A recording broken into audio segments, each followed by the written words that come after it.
Generally बच्चे आते कैसे सर? आप एग्जाम ये बच्चे बहुत सारे कारण से आते हैं। जैसे जो लड़के हैं उनमें हमने देखा है कई बार कि पढ़ना चाहते हैं, पेरेंट्स काम करवा रहे हैं से बात है। इसलिए भाग जाते हैं। कोई एक मोबाइल में गेम होता है फ्री फायर, हमने कई केसेस देखे हैं जहां पर फ्री फायर गेम खेलते खेलते तो उनका अफेयर होता है और वेस्ट बंगाल का बच्चा चला जाता है बिहार, झारखंड या उससे भी दूर। सीसीएल बोल के ये क्या है? सीसीएल का मतलब होता है चाय।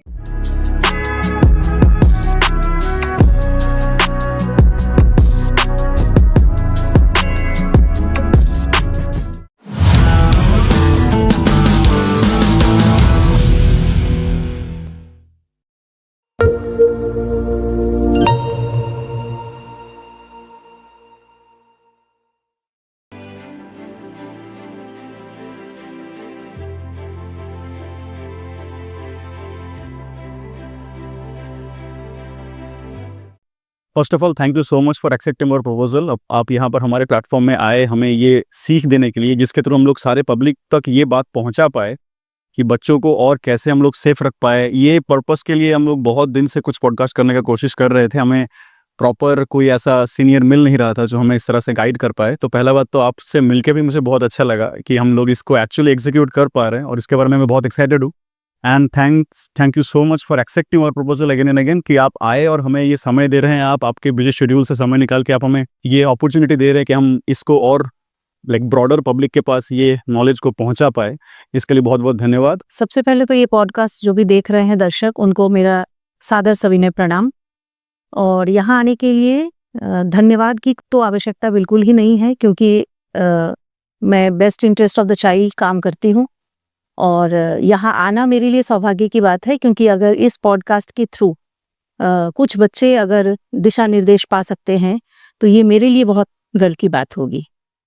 Thank you so much. ये और एक्चुअली हमारा पर्पस ही यही था इस पॉडकास्ट के शुरू से ही, इस जब से हम लोगों ने इस प्लान करना शुरू किया, हमारा पर्पस ही ये था कि हम लोग एक्चुअली कुछ बच्चों को या कुछ फैमिलीज को जिनको ये अवेयरनेस नहीं है, कुछ specifically that segment of the like public, हम लोग उनके पास ये अवेयरनेस पहुंचा पाए, जिसके लिए इस अप्रोच से ये पॉडकास्ट शूट करना। तो पहले हम लोग जानना चाहेंगे कि आपका इस फील्ड में आना कैसे हुआ, क्योंकि हम लोग को जैसे कि आप ऑलरेडी एक टीचर थे पहले, तो इसके बारे में थोड़ा सा। अच्छा, मैं अपने अगर कार्य की बात करूं, कार्य क्षेत्र की बात करूं, तो सबसे पहले मैं as a pre primary teacher मैंने जर्नी शुरू की थी और धीरे धीरे मैंने अपने क्वालिफिकेशन को इन्हांस किया और हिंदी में एमए बीएड करने के बाद मैं एक सीबीएसई स्कूल में पीजीटी हिंदी के तौर पर करीब 26 वर्षों तक मैंने काम किया। बच्चों के साथ काम करते हुए मैंने महसूस किया था कि बच्चों के जीवन से जुड़ी हुई ऐसी बहुत सारी चीजें हैं जिस पर हमें काम करने की जरूरत है। जैसे बच्चे अपनी सुरक्षा या अपने अधिकारों के बारे में नहीं जानते, और इसीलिए जब इस क्षेत्र में मेरा चयन हुआ तो मैंने बिना किसी सेकंड थॉट के मैं इस पद पर आ गई। स्कूल में रहते हुए ये सही है कि मैं एकेडमिकली बच्चों को बहुत रिच कर रही थी, लेकिन यहाँ आने के बाद मैंने देखा कि बच्चों के बहुमुखी विकास में मैं अपना योगदान दे सकती हूँ, तो इसलिए मैं इस क्षेत्र में आ गई। ओके, और आपका ये टीचिंग एक्सपीरियंस ने आपके करंट प्रोफेशन को कितना कंट्रीब्यूट किया? लाइक मेरा टीचिंग प्रोफेशन बहुत शानदार रहा। ओके, जर्नी जो है वो बहुत ही सुंदर रही। स्कूल में रहते हुए मैंने बहुत सारी विधाओं पर काम किया। लाइक अगर स्कूल में एनुअल फंक्शन है तो मैंने ड्रामा लिखा, खुद से कहानियां लिखी, कविताएं लिखी। बच्चों के हर उनके व्यक्तित्व से जुड़े हुए हर पहलू पर मैंने काम करने की कोशिश की थी और यहाँ आने के बाद मैं देख रही हूँ कि वो तमाम चीजें मैं हर दिन प्रयोग कर पा रही हूँ। जो चीजें मैं वहां ढूंढती थी, जो चीजें मुझे वहां पर कभी कभार नजर आ जाता था, यहाँ पर मैं डे टू डे उन चीजों को देख भी रही हूँ और मैं उसका समाधान भी कर पा रही हूँ। ओके, सो टीचिंग लाइफ का जो एक्सपीरियंस आपका था उसके साथ ये काम अभी भी बहुत ज्यादा अलाइंड है। बहुत ज्यादा, क्योंकि वहां रहते हुए भी कई बार बच्चे आते थे हमारे पास कि मैडम मम्मी ने ऐसा बोल दिया या घर में ऐसा कुछ माहौल हो गया है जिसकी वजह से वो दुखी हैं। कभी कभी शादी की बात उनकी होती थी क्लास 10-11 में पढ़ते हुए, तो वो चीज़ें हमसे शेयर करते थे। यहाँ जब मैं आई तो मैं उस पेन को, जो वहाँ पर जब उनको काउंसलिंग मैं जिस तरह से देती थी, जिस तरह से उनके पेरेंट्स से बात करके वहाँ पर एक आध बच्चे शायद साल में या 2 साल में एक आध बच्चे इस तरह की घटनाओं को लेकर के आते थे हमारे सामने। यहाँ पर वो काउंसलिंग का जो मेरा स्किल रहा, वो यहाँ काफ़ी काम आता है, काफी काम या बहुत ज़्यादा। इंटरेक्शन बच्चों के साथ। बच्चों से इंटरेक्शन करने का जो मेरा वहाँ का जो एक्सपीरियंस रहा, उससे मैं यहाँ पर काफ़ी अच्छे तरीके से काम कर पाती हूँ, काफ़ी बेहतर तरीके से उनके साथ घुल-मिल जाती हूँ। 26 years is quite a long time. बहुत सारे बच्चों को डील करने के बहुत सारे बच्चे एक्चुअली। और उनमें से जो आपके शुरू के बैचेस के बच्चे थे वो तो अभी बहुत बड़े-बड़े हो चुके हैं। बहुत बड़े हो गए हैं, उनके बच्चों को अभी मैं काउंसलिंग दे रही हूँ। अरे वाह! सो अभी आप जिस गवर्नमेंट बॉडी के साथ जुड़े हुए हैं उसका नाम क्या है और कैसे फंक्शन करता है? छोटा सा ओवरव्यू अगर, और कैसे आना हुआ आपका लाइक टीचिंग लाइफ से यहाँ? टीचिंग लाइफ में रहते-रहते सबसे पहले मैं बताऊँगी कि टीचिंग लाइफ में रहते-रहते मैंने इस परीक्षा के लिए मैंने अप्लाई किया। परीक्षा का भी नाम क्या होता है? ये परीक्षा एक रिटन एग्जाम होता है और उसके बाद इंटरव्यू फेस करना होता है। ये गवर्नमेंट की तरफ से ही फॉर्म निकलती हैं, तो मैंने उसमें दिया। मेरा उस समय मेरी शक्ति सिर्फ थी मेरी टीचिंग एक्सपीरियंस, तो मैंने उसका दिया और इस पद पर मेरा चयन हो गया। और ये जो काम है ये मैं जिस गवर्नमेंट बॉडी के साथ अभी जुड़ी हुई हूँ वो है CWC, okay. Child welfare committee. और इसमें 5 लोगों का एक बोर्ड होता है, जिसे संविधान मतलब JJ एक्ट उसके तहत इसको फर्स्ट क्लास जुडिशियल मजिस्ट्रेट का पावर जो है वो दिया गया है। ओके। और इस 5 मेंबर में एक चेयरपर्सन होते हैं और 4 मेंबर होते हैं। किसी भी ऑर्डर को वैलिड होने के लिए कम से कम 3 लोगों का सिग्नेचर बहुत ज़रूरी होता है किसी भी ऑर्डर शीट पे। इन 5 जन में से? 5 में से ये जो 3 की उपलब्धि होनी चाहिए, ओके। और फर्स्ट क्लास मजिस्ट्रेट के लेवल का इनका अथॉरिटी रहता अथॉरिटी होता है? अच्छा, तो पहला बात आपने एक नाम बोला JJ एक्ट बोल के, है। JJ एक्ट ये क्या चीज़ है? JJ एक्ट जो है वो है juvenile justice care and protection for children act 2012। अच्छा, फॉर 1 मिनट उसको जाने से पहले चिल्ड्रन यहाँ पर कौन-कौन कंसीडर होगा? चिल्ड्रन का मतलब है 18 साल से कम उम्र के सभी बच्चे, कोई भी हो सकता है? कोई भी हो सकता है। ओके। और लाइक जो बच्चे फिजिकली स्पेशली एबल्ड हैं, उनके लिए का कोई स्पेसिफिक लॉ का सेक्शन है या फिर इसके अंदर ही वो लोग काउंट होते हैं? नहीं, सभी बच्चों के लिए लॉ तो एक ही है, लेकिन जब बच्चे आते हैं तो हर बच्चा जो है वो डिफरेंट होता है एक दूसरे से। हर बच्चे का सिचुएशन डिफरेंट होता है। हर बच्चे विभिन्न परिस्थितियों से आते हैं। ठीक है? हर बच्चे की मनस्थिति अलग होती है। तो ऐसे में जो बच्चे की जो ज़रूरत है, उसको ध्यान में रख कर के हम लोग काम करते हैं। अच्छा, मतलब अगर कोई बच्चा जैसे आपने कहा कि स्पेशल एबल्ड अगर बच्चा है, तो उसको फिर हम लोग नॉर्मल जो CCIs होते हैं, मैं बताऊँगी CCIs क्या है, उसमें हम लोग नहीं रखते हैं। उसका कारण सिर्फ़ इतना है कि वहाँ रहते हुए जब सारे नॉर्मल बच्चों के साथ मतलब सारे सामान्य बच्चों के साथ अगर वो बच्चे रहेंगे, तो उनको कहीं न कहीं हीन भावना का शिकार होना पड़ता है। तो इसीलिए हम लोग उन बच्चों को उनसे अलग रखते हैं। अच्छा। तो और coming back to JJ act, इसके बारे में कि क्या है? और JJ एक्ट जो है ये एक विस्तृत लॉ है, जो बच्चों के संरक्षण को लेकर के, प्रोटेक्शन को लेकर के एक ढाँचा देता है सरकार को। ओके। और ये JJ एक्ट के अंदर सिर्फ क्या CWC ही काम करता है?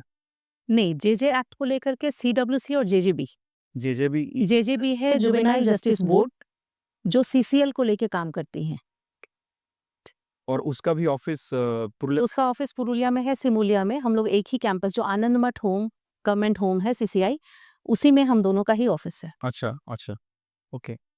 हाँ, तो जैसा आपने बोला JJ एक्ट जो बच्चों के प्रोटेक्शन के लिए काम करता है, तो एक क्वेश्चन कि अगर कॉन्स्टिट्यूशन ऑलरेडी एग्जिस्टिंग है, तो JJ एक्ट का अलग से एग्जिस्टेंस का ज़रूरत क्या पड़ा? मतलब लाइक क्या कॉन्स्टिट्यूशन के अंदर ऐसा कोई प्रोटेक्शन का कोई लॉ नहीं था, जिसके लिए JJ एक्ट लाया गया? नहीं, हमारा संविधान जो है वो अपने आप में परिपूर्ण है। और आपको मालूम होगा कि विश्व के अगर श्रेष्ठ संविधानों की बात हम करें तो हमारा भारतीय संविधान है। या इसमें बच्चों से जुड़ी हुई समस्याओं के लिए भी प्रावधान थे, लेकिन बच्चों के रिहैबिलिटेशन को लेकर के, उनके प्रोटेक्शन को लेकर के, गोद लेने की विस्तृत प्रक्रिया क्या होनी चाहिए ताकि वो गैर कानूनी कोई काम ना हो सके बीच में। बच्चों को पुनर्वास के लिए और भी क्या-क्या किया जा सकता है, इस तरह से विस्तृत ढाँचा जो है वो कहीं न कहीं थोड़ा कम था। इसकी वजह से जेजे एक्ट लाया गया और जेजे एक्ट जो है उसमें सेक्शन 27 में सीडब्ल्यूसी का गठन क्यों होना चाहिए और कैसे होना चाहिए है, ठीक है। 29 में है उसका क्या पावर्स है, और 31 सेक्शन जो है उसमें है उसके रिस्पॉन्सिबिलिटी क्या क्या है सीडब्ल्यूसी का। ओके। और ठीक उसी तरह से जुवेनाइल जस्टिस बोर्ड के लिए भी कुछ मतलब कुछ नहीं बल्कि सारी चीजें ही इसमें विस्तृत रूप से दी हुई हैं। मतलब इसमें इतना विस्तार से दिया हुआ है कि अगर कोई बच्चा पेरेंट्स नहीं है तो अगर हम किसी और के हाथ में बच्चा को सौंपना चाहते हैं तो किस प्रावधान के तहत हम उस इंसान को वो बच्चे दे सकते हैं, उस बच्चे को और उस इंसान को और क्या सुविधाएं देंगे ताकि बच्चे को वो गार्जियन वाली जो संरक्षण है वो दे सके, इन तमाम बातों को ध्यान में रखा गया है। इसीलिए जेजे एक्ट की जरूरत थी। ओके। अच्छा, ये जेजे एक्ट कब आया, मतलब एग्जिस्टेंस में? जेजे एक्ट जो है 2000 साल 2000 में आया और उसके बाद समय समय पर 2012 में 15 में इसमें संशोधन किए गए हैं। पॉक्सो एक्ट में तो काफी संशोधन किया गया है बीच में। अच्छा, पॉक्सो एक्ट क्या इसके अंदर ही इंक्लूड होता है? पॉक्सो का मतलब ही होता है कि protection of children from sexual offences. Okay. तो इसके लिए तो बहुत बहुत ज्यादा विस्तृत, जब हम इसके बारे में बात करेंगे तो मैं आपको बताऊंगी, इसके बारे में काफी विस्तृत चर्चा की गई है। ओके, और ये जेजे एक्ट है कोई पार्ट है एक? जेजे एक्ट के अंदर ही है ये सब अंदर ही कुछ। आता है। अच्छा, पॉक्सो। क्योंकि इसमें चिल्ड्रन अफेक्टेड हो रहे हैं। आप एक चीज ध्यान में रखिए कि 0 से लेकर के 18 साल के बच्चे तक अगर कहीं पर भी अफेक्टेड हो रहे हैं, किसी भी तरह से वंचित हो रहे हैं या शोषित हो रहे हैं या उपेक्षित हो रहे हैं, तो जेजे एक्ट उनके साथ खड़ा है। अच्छा, that includes child labours? Child labour, child marriage, everything. Okay okay okay. अच्छा, तो फिर तो ये सीडब्ल्यूसी जो बॉडी है, ये जेजे एक्ट के थ्रू काम करता है, बिल्कुल। राइट? और लाइक इसका एग्जीक्यूशन थोड़ा अगर इलेबोरेटली बोले कि कैसे ये जेजे एक्ट को मतलब हमारे सोसाइटी में कैसे कैसे एग्जीक्यूशन हो रहा है, या सीडब्ल्यूसी कैसे फंक्शन कर रहा है? सीडब्ल्यूसी जो है वो एक मतलब जैसा मैंने बोला कि 5 लोगों का एक बेंच होता है, bench of judicial magistrate of first class. हम लोग चाइल्ड राइट्स एंड ट्रैफिकिंग जो डिपार्टमेंट है सीआरटी, उसके साथ साथ एससीपीसीआर हमें निर्देश दे सकती हैं। एनसीपीसीआर तो है ही, आपको मालूम होगा। ये तमाम हमारी सुपीरियर अथॉरिटी है। और जिले के स्तर पर अगर हम बात करें तो हम बच्चों के जो सारी वेलबींग्स है उससे रिलेटेड फैसले हम करते हैं। सीडब्ल्यूसी के समक्ष जो केसेस आते हैं, जैसा आपने विस्तृत जानने की इच्छा प्रकट की, तो जहां कहीं भी कोई भी बच्चा अगर रेस्क्यू होता है इन द सेंस कि स्टेशन पर अगर यूं ही बेवजह घूम रहा है, कहीं अकेला है, कहीं बस स्टैंड पे, कहीं पर भी कोई भी बच्चा, या कहीं गांव में, घर में, किसी भी कारण से अगर बच्चा उपेक्षित है या मतलब लावारिस अवस्था में घूम रहा है, तो कोई भी इंसान उस बच्चे को सीडब्ल्यूसी में प्रोड्यूस करेगा। सीडब्ल्यूसी को छोड़ करके उसके बारे में निर्णय और कोई नहीं ले सकता। ओके। ठीक है। अगर पुलिस भी बच्चे को, जैसे आरपीएफ वगैरह भी अगर बच्चे को रेस्क्यू करती है, तो रेस्क्यू करने के बाद विद इन 24 आवर्स वो सीडब्ल्यूसी में उसको प्रोड्यूस करेगी। तो जब कोई बच्चा हमारे पास आता है, प्रोड्यूस हुआ, हम बच्चे से बातचीत करते हैं। सबसे पहले तो उसको कंफर्टेबल फील कराना बहुत ज़रूरी होता है, क्योंकि बच्चा ट्रॉमेटाइज होता है। तो उससे बातचीत करने के बाद हम उसके एड्रेस वगैरह को जानने की कोशिश करते हैं। कई बार बच्चा आसपास का होता है, एड्रेस बताता है, तो हम पेरेंट्स से कांटेक्ट करके बच्चे को घर भेजते हैं। कई बार अलग स्टेट से, इवन अलग कंट्री से बच्चा आ जाता है, या अपने डिस्ट्रिक्ट में भी है तो काफ़ी दूर का बच्चा है जो उस दिन तो उसको भेजना संभव नहीं है। तो हम लोग उस बच्चे का एड्रेस वगैरह सारा ले लेते हैं और बच्चे को एक सीसीआई में हम लोग प्लेसमेंट दे देते हैं, जिसको हम लोग कहते हैं STP order, short term placement. Okay. ये हम देते हैं और उसके बाद सीडब्ल्यूसी एक एसआईआर ऑर्डर देती है डीसीपीओ को, डिस्ट्रिक्ट चाइल्ड प्रोटेक्शन यूनिट को। हम एक एसआईआर मतलब सोशल इन्वेस्टिगेशन रिपोर्ट बनाने के लिए देते हैं, जिसमें उस बच्चे का सारा डिटेल्स होता है और वहाँ का सोशल वर्कर उस स्थान पर जाता है, सारी चीज़ों का पता लगाता है, सारी चीज़ें वेरीफाई करता है, और सब कुछ अगर संतोषजनक होता है तो फिर उस पेरेंट को हम बच्चे को दे सकते हैं, रेस्टोर करते हैं।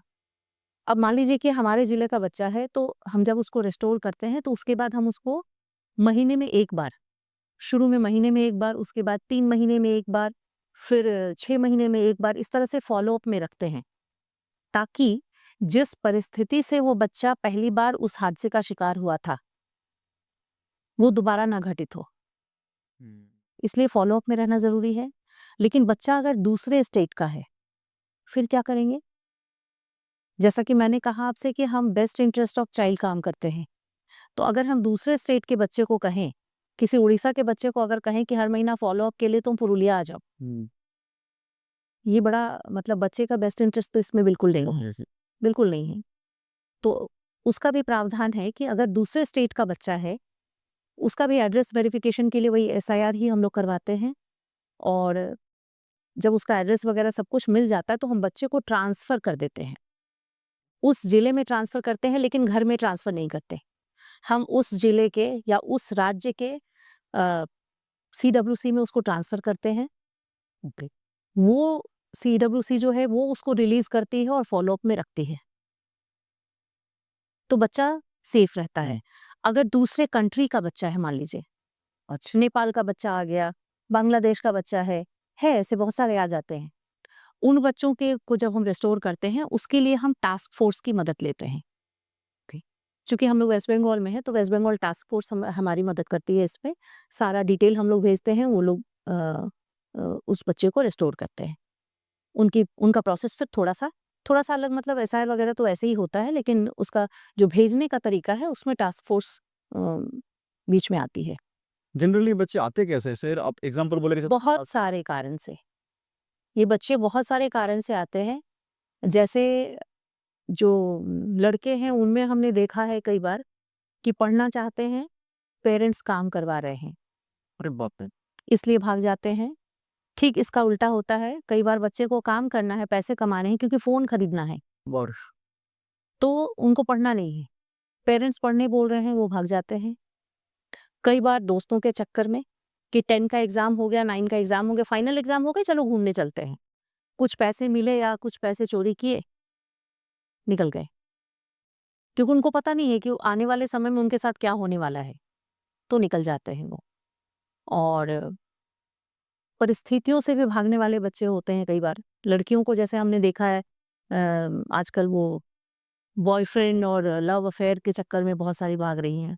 और हाँ, एक चीज़ मैं ज़रूर बोलना चाहूँगी यहाँ पे, कोई एक मोबाइल में गेम होता है फ्री फायर। हमने कई केसेस देखे हैं जहाँ पर फ्री फायर गेम खेलते-खेलते पता नहीं उसमें शायद एक दूसरे से बात करने का ऑप्शन होता है। तो वो बात करते-करते उनका अफेयर होता है, और वेस्ट बंगाल का बच्चा चला जाता है बिहार, झारखंड या उससे भी दूर चला जाता है, और वहाँ पर शादी करके अच्छी खासी ज़िंदगी बिता रहा होता है। Well settled. वेल सेटल हो जाता है। बताओ। अब पेरेंट्स चूँकि कंप्लेन किए हुए होते हैं, तो कुछ दिनों के बाद पुलिस जो है वो ट्रैक करते-करते उनको पकड़ के फिर और लेके इसका आती है। नेगेटिव इम्पैक्ट भी तो हो सकता है कि हाँ, होता है। मतलब इस प्लेटफ़ॉर्म पे होता है, अगर इस ऐसे में ये भी तो संभव है ना कि बच्चा ट्रैफ़िक्ड हो जाए। एग्ज़ैक्टली वो तो वही तो हो सकता है। ट्रैफ़िक्ड हो जाए, होते भी हैं। वो भी होते हैं। काम दिलाने के चक्कर में कई बार हमारे पास ऐसे केसेस आए हैं कि छोटी-छोटी लड़कियाँ, जिनके घर में वास्तव में अभाव है, ईंट-भट्टे में पेरेंट्स काम करते हैं, सब्ज़ी बेचने का काम करते हैं, या और भी बहुत छोटे-छोटे लोगों के घरों में काम करने वाले जो लोग हैं, उनके बच्चे को किसी ने कह दिया कि तुम आओ, तुमको हम नौकरी दिलवाएँगे, और वो नौकरी के चक्कर में वो बच्चे जो हैं वो निकल जाते हैं। घर छोड़ के। घर छोड़ के निकल पेरेंट्स को बोल जाते के। हैं, पेरेंट्स को बोले बिना। इवन उनका जो सबसे पहले रेस्क्यू होता है, वो उनकी साइकिल रेस्क्यू होती है किसी स्टेशन से, उनका कुछ और चीज़ रेस्क्यू होता है कहीं और से, और बाद में पता चलता है कि वो बच्चे जो हैं वो चले गए यहाँ से, वेस्ट बंगाल से ट्रैफिक होके किसी ऐसी जगह में चले गए जहाँ पर वो डांस वांस का कॉन्सेप्ट होता है। जो क्लब नहीं बोलूँगी, वो ओपन में एक स्टेज शोज़ वगैरह होता है, जैसे मैं किसी राज्य का यहाँ पर नाम नहीं लूँगी, लेकिन ऐसे राज्यों में चले जाते हैं जहाँ पर वो ओपन में वो डांस वांस करने का सिस्टम वो है, वहाँ पर वो लोग चले जाते हैं। फिर बड़ी मुश्किल से फिर वहाँ से आते हैं। अच्छा उनसे उनसे वो रेस्क्यू होता है वहाँ से? रेस्क्यू होते हैं। पेरेंट्स कंप्लेन करते हैं, और हमारी जो पुलिस है, लोग चाहे जितनी भी गालियाँ दे दें, लेकिन सच यही है कि पुलिस जो है वो काम तो करती है। हमारे पास जब बच्चे रेस्क्यू आते हैं, तो जब हम लोग ऑफिसर से पूछते हैं कि कैसे क्या, तो पता चलता 3-3 4-4 दिन तक वो लोग सोए नहीं हैं। एक एक बच्चे को कहाँ से, तमिलनाडु से, कर्नाटका से और भी अलग अलग दूसरे दूसरे स्टेट से वो रेस्क्यू करके लेके आ रहे हैं, काम तो करते हैं वो। Of course. तो ये जो टोटल नेटवर्क है इज मतलब बच्चों के रिगार्डिंग कोई भी इशू अगर लीगली कोई हो रहा है, that is the only way इसको लेके काम हो सकता है इज थ्रू CWC। CWC। और कोई अगर बच्चे ने क्राइम नहीं किया है तो, अच्छा बच्चे से अगर कोई क्राइम हो गया, जैसे आपने दिल्ली में सुना था कि एक स्कूल में मर्डर का केस एक हुआ था, तो यहाँ पर बच्चा जो है वो बच्चा है लेकिन अपराध उसके हाथों से हुआ है। या आपने कुछ दिन पहले एक पुरुलिया डिस्ट्रिक्ट में एक सुना होगा, एक स्कूल का मैं नाम नहीं ले रही हूँ, उस स्कूल के एक बच्चे ने एक जूनियर बच्चे को हाँ हार्म किया था। तो ऐसे में जब अगर जो बच्चे इस तरह के आते हैं, मतलब जिनके हाथों से कुछ क्राइम हो गया है गलती से, क्योंकि ना समझ है, 18 साल से नीचे हैं तो हम उनको बच्चा ही कंसीडर करते हैं, तो उनके हाथ से जब इस तरह से कुछ हो गया है तब वो चले जाते हैं JJB में। अच्छा। लेकिन बच्चे के साथ अगर कुछ हुआ है, तो अगर बच्चा विक्टिम हुआ तो अगर बच्चा विक्टिमाइज हो जाता है, तब वो आता है हमारे पास। अच्छा अच्छा, दोनों बॉडी अलग अलग है। दोनों अलग अलग। अच्छा। सो आपने कुछ देर पहले एक नाम बोला CCL बोल के, ये क्या है? CCL जो है वो है वो भी बच्चा है, 18 साल से नीचे का ही है, लेकिन CCL का मतलब होता है child conflict with law. Okay. जो मैंने अभी बताया कि अगर बच्चे के हाथ से कहीं पर कानून भंग हो गया है, कुछ ऐसा किया है जो कानून के विरुद्ध है, उन बच्चों को हम CCL कहते हैं। वो JJB के अंदर आता है? वो JJB के अंदर आएगा, वो CWC के पास नहीं आता। मतलब CCL is a candidate? CCL जो है, हाँ, एक बच्चा है जिसके हाथों से कुछ गलत हो गया है, वो है CCL। JJB इज द और जो CWC में आते हैं उनको हम लोग कहते हैं CNCP, child in need of care and protection. Okay. इसमें जो बच्चे आते हैं CNCP, कौन से बच्चे हो सकते हैं? ये बच्चे हो सकते हैं कोई अबंडेंट बच्चा हो सकता है, ठीक है, कोई रनअवे बच्चा हो सकता है, सरेंडर्ड बेबी हो सकता है, ठीक है, या मतलब कोई भी बच्चा जो किसी या घर में अब्यूज हुआ है उसके साथ, ऐसे बच्चे हो सकते हैं, कोई भी हो सकता है। और वो अगर किसी भी के नज़र में आता है कि उसको मदद चाहिए, तो वो हमारे पास ला सकते हैं उसको। इवन बच्चा खुद भी CWC में खुद को प्रोड्यूस कर सकता है। वाओ। अच्छा, इसका थोड़ा प्रोसीजर बताइए, ये बहुत एक इम्पोर्टेंट टॉपिक है कि अगर हम लोग कहीं पर देख रहे हैं कि कोई बच्चा अब्यूज हो रहा है, या कोई बच्चा अगर ये एपिसोड देख रहा है, वो जब बोलना चाहता है कि कहीं पर सपोज चाइल्ड लेबर है या कोई तरह से वो किसी भी तरह से परेशान है, तो वो कैसे रीच कर सकता है, चाहे वो एक नॉर्मल इंसान हो या एक बच्चा खुद? देखिए, इसके लिए सबसे आसान तो तरीका ये है कि 2 नंबर हर बच्चे को जानना चाहिए। अगर आपके घर में 18 साल से कम उम्र के बच्चे हैं, तो कुछ फ़ोन नंबर्स जो हैं, वो उनके पास होना ही चाहिए। जिसमें से एक है 1098 1098 1098। ये पहले चाइल्डलाइन का नंबर था, हालाँकि अब चाइल्डलाइन का अस्तित्व नहीं है, लेकिन वो नंबर अभी भी वर्किंग है, क्योंकि लोगों में वो नंबर जो है वो नंबर जानते हैं ज़्यादातर लोग। और दूसरा नंबर है 112 112। 112। इसमें कोई भी बच्चा कॉल करे, अपनी परेशानी बोले, या कोई और बच्चा अब्यूज़ हो रहा है, आप अगर रिपोर्ट करना चाहते हैं, आप उसमें कॉल कीजिए। आपकी आइडेंटिटी 200% सीक्रेट रखते हुए? सीक्रेट रखी जाती है। अच्छा, फिर उसके ऊपर स्टेप लिया जाएगा? उसके ऊपर स्टेप लिया जाता है। अच्छा, अगर बच्चे को वहाँ पर हम लोग प्रोड्यूस ना भी कर सके, just through the phone we can do the work, right? अच्छा। हो सकता है ना कि बच्चा कहीं पर है जहाँ परेशान हो रहा है, वहाँ CWC कहाँ खोजिएगा? ट्रेन में बच्चे अब्यूज़ हो रहे हैं, आप कहाँ खोजेंगे CWC? आप 112 में कॉल कीजिए, आप 1098 में कॉल कीजिए। अच्छा। और आपको इमीडिएट उसके आसपास का जो भी थाना होगा, हर थाना का सेकंड ऑफिसर जो है वो सब जुवेनाइल पुलिस ऑफिसर होता है, SJPO होता है। अच्छा। हर थाना का, ये हर इंसान को जानना चाहिए कि हर थाना का सेकंड ऑफिसर जो है वो चाइल्ड प्रोटेक्शन ऑफिसर है। अच्छा। तो उसके पास आप जा सकते हैं, वो आपकी मदद करेगा। जैसे ही आपका वो नंबर कहीं पर आप कॉल करते हैं ना, वैसे ही जो आसपास का थाना है वहाँ से आपको किसी भी तरह से, लेकिन मदद आपको हो जाएगी। अच्छा। तो इसलिए ये 2 नंबर तो बच्चे को जानना ही चाहिए। और रही बात हम तक रीच करने की, तो जैसे ही आप कहीं पर भी कॉल करते हैं तो अल्टीमेटली वो हमारे पास ही लेकर आएँगे। जो भी नज़दीकी CWC होगा, ज़रूरी नहीं है कि अगर पुरुलिया का बच्चा है तो पुरुलिया CWC में ही आएगा। अगर वो बच्चा यूपी में रेस्क्यू होता है, तो वहाँ की पुलिस अगर उसको रेस्क्यू करती है तो वो उसको अपने सीडब्ल्यूसी में लेके जाएगी। वहाँ की सीडब्ल्यूसी जब उसको घर भेजने का वो सारा प्रोसीजर कंप्लीट हो जाएगा, एसआईआर वगैरह, तो वो वहाँ से ट्रांसफर करके हमारे पास भेजेगा। फिर हम उसके पेरेंट्स को बुलाएंगे अपने पास और फिर बच्चे को उसको हैंड ओवर करेंगे, इस निर्देश के साथ कि महीने में एक बार उसको हमारे पास आना है फॉलो अप के लिए। अच्छा, अच्छा, ये और एक बात कि हर एक डिस्ट्रिक्ट में क्या सीडब्ल्यूसी हर भारत के जितने भी राज्य हैं, जितने भी जिला है, सब में एक सीडब्ल्यूसी होता है और कुछ-कुछ जगहों में एक से ज़्यादा सीडब्ल्यूसी भी है। अच्छा। मतलब पॉपुलेशन पे डिपेंड हाँ। करता है, काम करती है वो अच्छा, अच्छी। तो अगर हम लोग कहाँ-कहाँ कॉन्टैक्ट कर सकते हैं, just just to like make a list? हम लोग 1098 में कॉल से कर सकते हैं, बिल्कुल, हम लोग 112 में कॉल कर सकते बिल हैं, हम लोग पुलिस के जो सेकंड ऑफिसर हैं सेकंड ऑफिसर को के बोल पास, सकते हाँ, हैं और या फिर सीडब्ल्यूसी ऑफिस में हम लोग रीच कर सकते हैं। बिल्कुल। ये 4 ऑप्शंस हमारे अगर पास। गाँव में हैं तो आप जो आईसीडीएस की जो के पास आप जाइए, उनको बोलिए। बीडीओ ऑफिस में आप चले जाइए, हाँ। जो चाइल्ड मैरिज प्रोटेक्शन ऑफिसर है, वो बीडीओ ऑफिस में आप उनके पास जा सकते हैं। अच्छा। अच्छा, वो लोग भी सीडब्ल्यूसी से हाँ, हाँ, कोई भी सीडब्ल्यूसी से डायरेक्टली कनेक्टेड ना भी हो ना, तो भी अगर प्रॉब्लम उनके पास आती है, तो जितनी गवर्नमेंट बॉडी है उनको तो पता ही है कि सीडब्ल्यूसी ही इसको हैंडल कर सकती है, तो अल्टीमेटली वो हमारे पास लेके आएँगी। अच्छा, इतने सारे केसेस आप जो डील किए हैं, तो लाइक फ्रॉम योर एक्सपीरियंस अभी बच्चे मैक्सिमम किस टाइप ऑफ प्रॉब्लम्स फेस कर रहे हैं? मैक्सिमम जो सेक्शन सबसे ज़्यादा जो प्रॉब्लम फेस कर रहे हैं वो है मोबाइल के कारण। ओके, कैसे? सबसे ज़्यादा मोबाइल, उसका कारण है कि मोबाइल में जाने-अनजाने वो तमाम चीज़ें देख रहे हैं जो उनको देखना नहीं चाहिए।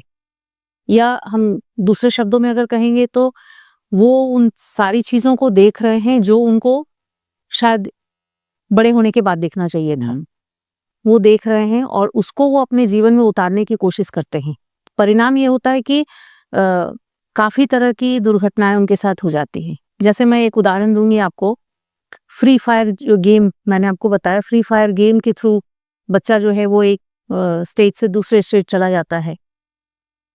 मोबाइल फ़ोन में फ़ेसबुक और इंस्टाग्राम वगैरह से दोस्ती करके वो बच्चे लव अफ़ेयर का केस में यहाँ-वहाँ भाग जाते हैं। तो मोबाइल सबसे बड़ा कारण है। हुँ।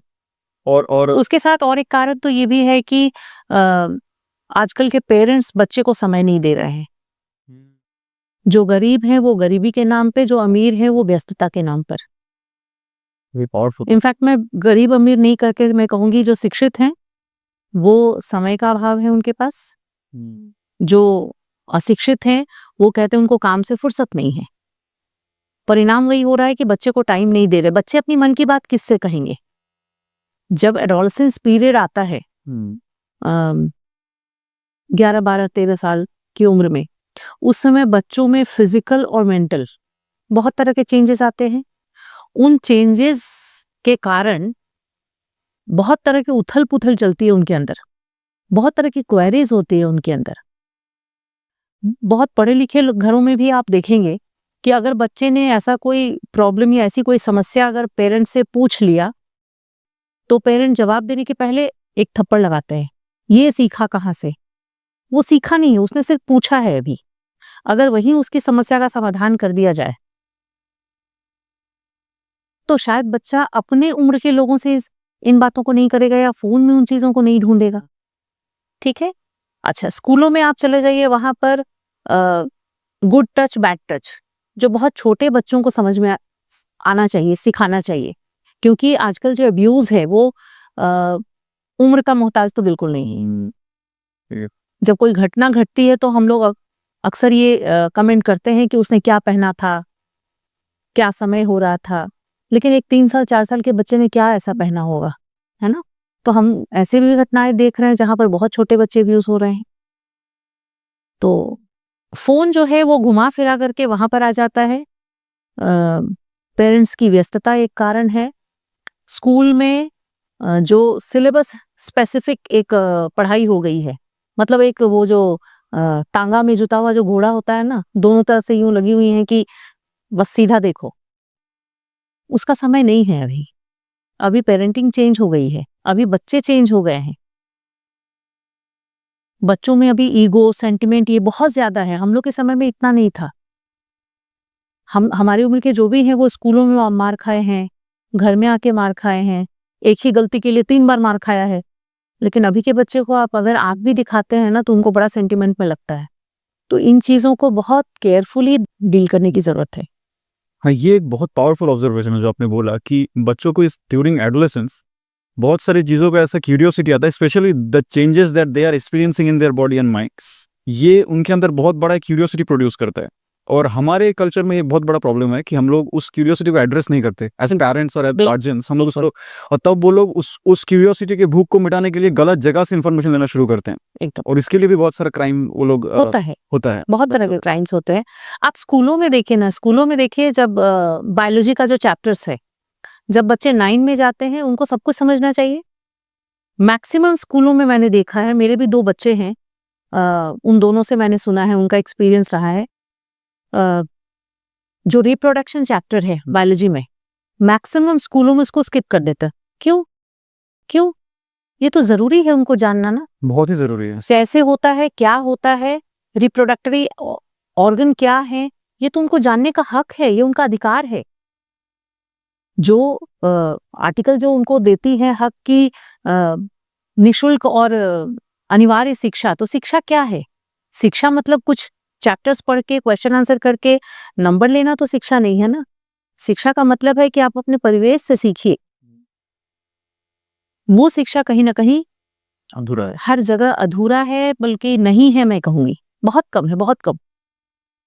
इसके पीछे एज अ होल मतलब बहुत जन का कंट्रीब्यूशन लैकिंग है, आई थिंक।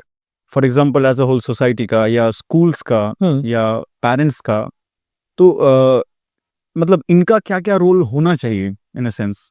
पेरेंट्स का देखिए, सबसे पहले बच्चे जो हैं जब जन्म लेते हैं तो परिवार में जन्म लेते हैं, तो पेरेंट्स की रिस्पॉन्सिबिलिटी सबसे पहले है ना।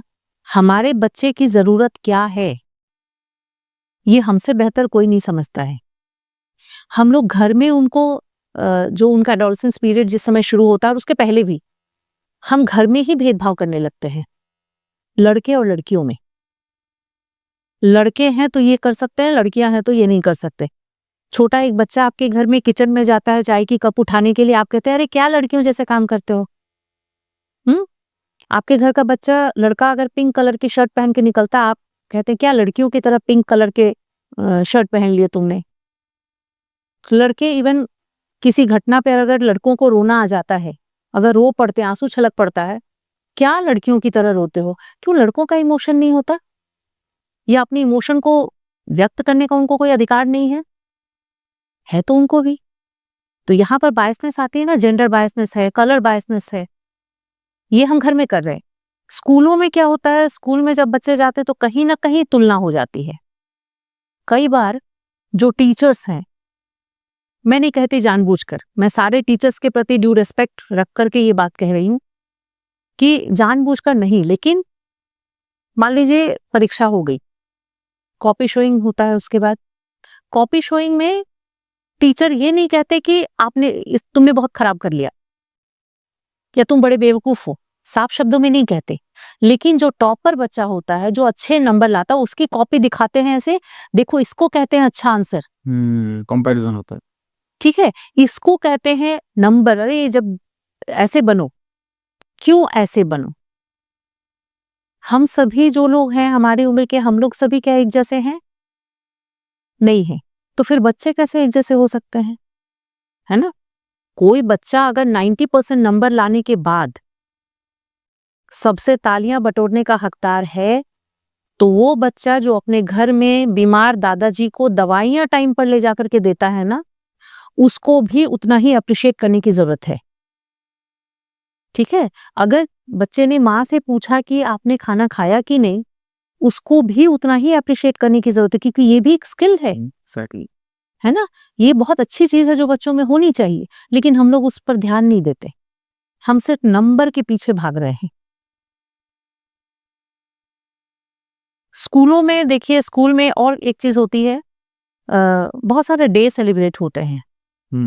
मैं फिर से कह रही हूँ कि मैं खुद टीचर थी, तो मैं रेस्पेक्ट के साथ ही ये बात बोल रही हूँ। बहुत सारे डे सेलिब्रेट होते हैं। क्या एक डे जो है वो चाइल्ड प्रोटेक्शन डे नहीं हो सकता? जिस दिन हम बच्चों से उनके अधिकारों की बात करें, जिस दिन हम बच्चों को ये समझाएं कि उनको समाज में कैसे रहना है, अपरिचित लोगों के बीच कैसे रहना है, बातचीत कैसे करनी है, किस हद तक किसी को, दोस्तों को ही किस हद तक आज़ादी देनी है अपने साथ, क्या सही है, क्या गलत है, कहाँ उनको संरक्षण की व्यवस्था है, कितनी उनके लिए सरकार की व्यवस्थाएं हैं, ये बताने का क्या ज़रूरत नहीं है। मैं टाउन के बहुत सारे स्कूलों में गई हूँ और I am very sorry to say कि किसी भी स्कूल में मैंने चाइल्ड प्रोटेक्शन नंबर डिस्प्ले होते हुए नहीं देखा। अच्छा। लेकिन मैं एक स्कूल में गई थी, मैं जगह का नाम नहीं लूंगी, मैं गई थी एक स्कूल में, प्राइमरी स्कूल में, जहां पर सिर्फ 3 टीचर हैं और उस स्कूल के पास जाते ही आपके बच्चे सीखने लगते हैं। ओह! कैसे? जो उनका मैं सारी चीज़ें तो शायद नहीं बता पाऊंगी, लेकिन जितना मुझे मैं बता रही हूँ कुछ-कुछ। गेट जो है उनका, राइटर और उनकी रचना है। बच्चे ने पढ़ना सीखा, उनको पता है गीतांजलि रविन्द्रनाथ टैगोर, कफन प्रेमचंद। अंदर जा रहे हैं, जहाँ पर खाने की व्यवस्था है, वहाँ पर जो खिचड़ी वगैरह जो भी खिलाई जाती है, वहाँ व्यवस्था है, वहाँ पर अन्न क्यों इम्पोर्टेंट है, कोटेशन लिखा हुआ है, ठीक है। और सबसे अच्छा मुझे ये लगा कि जो पूरा इन्वायरमेंट एकदम चाइल्ड फ्रेंडली था, क्योंकि आजकल हम लोग चाइल्ड फ्रेंडली के नाम पर जो चीज़ कर रहे हैं, या स्कूलों में भी देखने को मिलता है ये चीज़, आप वो चीज़ें चाइल्ड फ्रेंडली नहीं है। हम बच्चों को चाइल्ड फ्रेंडली कॉर्नर बना के देते हैं स्कूलों में कि ये बच्चों के लिए बड़ा चाइल्ड फ्रेंडली क्लासरूम है। क्या है उसमें? मोटू पतलू, छोटा भीम। मैं उनको बनाने वाले के लिए मेरा कोई शिकायत नहीं, लेकिन हमारे आदर्श कौन है? हाँ, राइट। मोटू कहे कि सिंगाड़े के बिना और समोसे के बिना दिमाग की बत्ती नहीं जलती, ये मेरा आदर्श नहीं हो सकता है। राइट। ये हमारी मस्ती हो सकती है, ठीक है। तो कहीं ना कहीं जाने अनजाने हम लोग, स्कूल भी उन चीजों को पीछे छोड़ रहा है जो उसको लेकर आगे बढ़ना चाहिए था, क्योंकि बच्चे आफ्टर ऑल स्कूल को बहुत महत्व देते हैं। स्कूलों में क्या कहा गया वो उनके लिए ज्यादा इंपॉर्टेंट होता है। ये भी, हाँ, ये आपने जो बोला बहुत एक प्रोमिनेंट एग्जांपल है कि बच्चों का मतलब माइंडसेट चेंज होने के पीछे ये भी एक बहुत बड़ा रीजन है कि हम लोग गलत इंसानों को आइडियलाइज करते हैं। हाँ, गलत टॉपिक्स का यहाँ पर गलत सही मैं नहीं कहूंगी, लेकिन हमारे आदर्श क्या हो सकते हैं? हम क्यों नहीं वहां पर न्यूटन के किसी लॉ को खेल खेल के माध्यम से बताएं? राइट। ठीक है। हम क्यों नहीं मैथ्स का कोई इक्वेशन वहां पर बताएं? हम क्यों नहीं ज्योमेट्रिकल शेप वहां पर लगाते हैं? हम क्या लगा रहे हैं? मोटू पतलू, छोटा भीम, और भी पता नहीं, मैं उतने सारे कार्टून कैरेक्टर्स नहीं जानती, लेकिन वो सब चीजें हैं। तो अनअवेयरली स्कूल ही यहाँ पर एक डिफरेंशिएटिंग लाइन क्रिएट कर रहा है कि दिस इज फन एंड पढ़ाई is not. Like the fun corner is consisting of those things instead of something. नहीं, इंस्टेड ऑफ पढ़ाई नहीं, पढ़ाई पे भी इंपॉर्टेंस तो दे ही रहा है, लेकिन वो पढ़ाई कैसी है? एकदम सिलेबस स्पेसिफिक। ये सिलेबस हो गया, पढ़ाई कंप्लीट हो गई। क्या? यहाँ पे मैं अलग करा नहीं बोल रही, लेकिन उनको गलत आदर्श उनको दिखाए जा रहे हैं। हमारे आदर्श अलग हैं, ठीक है। तो उन आदर्शों को लेकर के, जिसको लेकर के हम चाहते हैं कि हमारा बच्चा आगे बढ़े, वो उसके लिए कहीं ना कहीं स्कूल तो जिम्मेदार है ना। स्कूलों में ये व्यवस्था तो होनी चाहिए। अच्छा, तो शुरू में हम लोगों ने एक टॉपिक को डिस्कस कर रहे थे कि जेजेबी एक्ट के अंदर, JJB act right, JJB act, JJ act right, तो जेजे एक्ट के अंदर एक स्पेसिफिक सेक्शन आपने बोला पॉक्सो, राइट। तो पॉक्सो काफी एक फेमस टर्म है, बट इतना फेमस है कि इसको गलत तरह से इंटरप्रेट करके कई जन पॉस्को भी बोलते हैं। So there is nothing like POSCO, right? No no no, so the act is POCSO. POCSO act. सो इसके बारे में थोड़ा अगर एलैबोरेटली बोले, ये क्या है, कैसे फंक्शन करता है? पॉक्सो जो है उसका फुल फॉर्म है protection of children from sexual offences. Okay. जब कोई बच्चा यौन शोषण का शिकार होता है तो वो उसके अंदर में आता है, और इसमें किस तरह की अब्यूज हुआ है, किस तरह से हुआ है, इसके ऊपर उसके सेक्शंस डिपेंड करते हैं। माने पॉक्सो 4 से लेकर के पॉक्सो 12 तक है, और डिपेंड करता है कि कितना, जैसे टच करने का एक अलग सेक्शन लगता है, अगर पेनिट्रेशन हुआ है उसके लिए एक अलग होता है, तो अलग अलग सेक्शंस इसमें हैं। इसमें जो बच्चे आते हैं वो कई बार ऐसा देखा जाता है कि घर के ही लोग इन्वॉल्व होते हैं, और इसीलिए कई बार रिपोर्टेड भी नहीं होता। लेकिन जो केसेस हम तक पहुंचते हैं, हम लोग अकॉर्डिंग टू जेजे एक्ट कुछ काम है जो हम लोग करते हैं जरूर से। जैसे जब कोई बच्चा पॉक्सो से अफेक्टेड होकर के हमारे पास आता है, तो सबसे पहले जैसा मैंने कहा कि ऑब्वियस है कि वो बच्चा बहुत ट्रॉमेटाइज होगा, है ना। तो उस बच्चे को सबसे पहले तो कंफर्टेबल फील कराना हमारा पहला काम होता है। अब उस बच्चे ने एक बार तो वो चीजें फील की है ना, एक्सपीरियंस किया है, वो खराब एक्सपीरियंस उसका रहा है, हम डायरेक्टली नहीं पूछ सकते उससे। तो कई बार हम लोग उसका जो केस हिस्ट्री होता है वो थोड़ा पढ़ करके इधर उधर की बातें करके जानने की कोशिश करते हैं, या उसके पेरेंट्स से जान लेते हैं, तो पता चल जाता है कि किस हद तक हुआ है।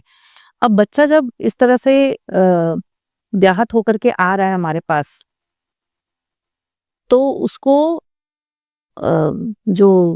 उसकी जो पृष्ठभूमि है, बच्चे की पारिवारिक पृष्ठभूमि है, मान लीजिए बहुत गांव देहात का है, उसको कानून के बारे में नहीं पता है कुछ भी, है ना, और उसको ये भी मालूम नहीं है कि इसके बाद कहाँ जाना है, क्या करना है, कैसे करना है। तो हम लोग क्या करते हैं, जैसे कोई बच्चा आता है ऐसा, हम लोग उसको एक सपोर्ट पर्सन दे देते हैं। अच्छा, ये क्या है? सपोर्ट पर्सन है जो उस बच्चे के साथ जिस दिन हमने अपॉइंटमेंट किया सपोर्ट पर्सन का, उस दिन से लेकर के एकदम लास्ट हियरिंग तक, अगर कंपनसेशन मिलता है तो वहां तक वो उसके साथ होता है। उसका काम ही होता है काउंसलिंग करना, बच्चे को कोर्ट से रिलेटेड जो भी कानूनी मदद है वो करना, अगर बच्चा स्कूल ड्रॉप आउट हुआ है उस कारण से उसको दोबारा स्कूल में लेके जाना, मतलब मेन स्ट्रीम से जोड़ने के लिए हम लोग सपोर्ट पर्सन देते हैं। और एक और चीज हम लोग करते हैं पॉक्सो के लिए, वो है स्पेशल रिलीफ फंड। ओके, ठीक है। क्योंकि जैसा मैंने बोला कि कई बार गांव देहात के बच्चे होते हैं, तो उनको उसी समय उनको रिलीफ के लिए हम लोग कुछ छोटा सा एक अमाउंट है, मैक्सिमम 10,000, वो हम लोग देते हैं उसी समय, क्योंकि केस जब चलेगा, कंपनसेशन मिलेगा, इट विल टेक टाइम, है ना। तो उसी समय उसको मेडिसिन की जरूरत है या उसको और किसी चीज की जरूरत है, तो हम लोग मैक्सिमम 10,000 दे सकते हैं, वन टाइम वो हम लोग देते हैं, और उसके साथ सपोर्ट पर्सन दे देते हैं। तो और हाँ, जहां तक बच्चे को रखने की बात होती है, हम लोग पेरेंट्स से पूछ लेते हैं कि बच्चा अगर घर में जाता है इस केस के बाद, तो उसको कोई खतरा है कि नहीं। क्योंकि है ना कि कई बार अक्यूज के घर के लोग आके परेशान करते हैं, है ना। तो अगर ऐसा कोई खतरा नहीं होता तब तो बच्चा घर ही चला जाता है, और अगर ऐसा कोई खतरा होता है, जैसे कभी कभी वो धर्म, मतलब हाँ धर्म ही बोलूंगी मैं, अलग रिलीजन के होते हैं कई बार विक्टिम और अक्यूज, तो वैसे में कुछ समस्याएं होती हैं उन सब जगहों पे। तो ऐसे में फिर हम लोग बच्चे को होम में रखते हैं, वहीं से उसको कोर्ट ले जाना ले आना जो भी होता है वो सरकार की तरफ से कर दिया जाता है। अच्छा, सो जो विक्टिम है उसको होम में रखा जाता है, और अगर उसका केस कोर्ट में जा रहा है, जो वो केस को लड़ने के लिए जो फंड्स चाहिए, ये क्या उसका फैमिली बियर करता है कि सीडब्ल्यूसी प्रोवाइड करता है? डीएलएसएस उनको फ्री ऑफ कॉस्ट लॉयर दिए जाते हैं। अच्छा, हर एक केस को? हर एक केस। ओके। अच्छा, मतलब किसी लॉयर के पीछे उनको भागने की जरूरत नहीं है। मतलब आप समझ लीजिए कि सीडब्ल्यूसी में अगर एक बच्चा आता है और उसको उसके बाद किसी भी प्रकार की कानूनी मदद चाहिए, उसके लिए उसको पैसे खर्चने की जरूरत नहीं है। अच्छा, totally free? Totally everything? Everything. अच्छा, इवन अगर वो उसका पेरेंट्स चाहे कि बच्चा होम में ना रहे, घर तो में घर ले जा सकते हैं, लेकिन उनको ये इंश्योर करना पड़ता है कि हमारा बच्चा वहां पर सेफ रहेगा। तब क्या ये सपोर्ट पर्सन प्रोवाइड नहीं किया जाता? तभी भी सपोर्ट, तब तो और ज्यादा सपोर्ट पर्सन दिया जाता है। तो वो कैसे मतलब बच्चे के साथ कनेक्ट करते हैं? हर रोज घर जाते होंगे? हर रोज जाने की जरूरत नहीं होती है, वो अपने हिसाब से जाते हैं। मतलब हर बच्चे, जैसे मैंने पहले भी कहा कि हर बच्चा डिफरेंट है ना। तो अब बच्चे को सप्ताह में एक बार जाने से, बातचीत करने से सब कुछ हो रहा है, या हर शुरू में तो एक आध बार जल्दी जाना पड़ता है, उसके बाद सपोर्ट पर्सन अपने हिसाब से, मतलब जैसा उनको लगता है कि बच्चे को किस प्रकार की जरूरत है, उस तरह से जाते हैं। जब कोर्ट में लाना है, ले जाना है, अगर कुछ कोर्ट से लिख के मिला है जो वो नहीं समझ रहे हैं वो बताना है, तमाम चीजें करते हैं। ओके। अच्छा, पॉक्सो एक्ट के अंदर मतलब विक्टिम्स आर जनरली, मतलब मेनली फॉर लाइक ऐसा कोई उनका वो फिजिकल टॉर्चर हुआ है, लाइक कोई सेक्सुअल टॉर्चर हुआ है। अच्छा, अगर ऐसा कोई बच्चा है जो ऐसा कोई सेक्सुअल टॉर्चर का शिकार है, और वो अभी बोलना चाहता है बाद में, लाइक आफ्टर 18 ईयर्स, मतलब उसका एज अब 18 ईयर्स क्रॉस हो चुका है, इसके बाद वो उस बात को कॉन्फेस करना चाहता है, तो इसका कोई तरीका है? 18 साल हो गया मतलब सीडब्ल्यूसी में अब वो नहीं आएगा। लेकिन वो उस बात को प्रेजेंट कर सकता है पब्लिक? हाँ, कोर्ट में क्यों नहीं कर लीगल सकता है? कोर्ट में क्यों नहीं कर कर सकता? सकता है। हाँ, ओके। उसके साथ मतलब पॉक्सो केस में सबसे अच्छी चीज यही है कि उसमें विक्टिम को प्रूफ नहीं करना पड़ता है कि उसने ऐसा किया है। अच्छा। उसमें जो अक्यूज हैं उनको ये प्रूफ करना पड़ता है कि मैं इनोसेंट हूँ, मैंने कुछ नहीं किया। ओके, तो तब क्या ये पॉक्सो एक्ट के अंदर काउंट नहीं होगा? लाइक अगर चूंकि ये चिल्ड्रन के लिए है, पॉक्सो जैसा फुल फॉर्म मैंने बताया कि प्रोटेक्शन ऑफ चिल्ड्रन, तो वो पॉक्सो नहीं होगा, लेकिन वो यौन शोषण का केस हो सकता है। हाँ, लाइक मतलब अगर वो विक्टिम जो है उन्होंने वो एक्सपीरियंस किया था लाइक अंडर 18 और वो जाके उसको लीगल स्टेप लेना चाहते हैं बाद में, जब उनको पता चला कि इसका ले सकते हैं, ले सकते हैं। तब वो पॉक्सो वो काउंट नहीं। कोर्ट में जाएंगे, वो कोर्ट में जाएंगे और कोर्ट को अगर लगेगा कि उसमें सीडब्ल्यूसी के इंटरवेंशन की जरूरत है तो वो हमारे पास भेज सकते हैं बच्चे, लेकिन जनरली 18 साल के बाद हमारे पास नहीं भेजते हैं।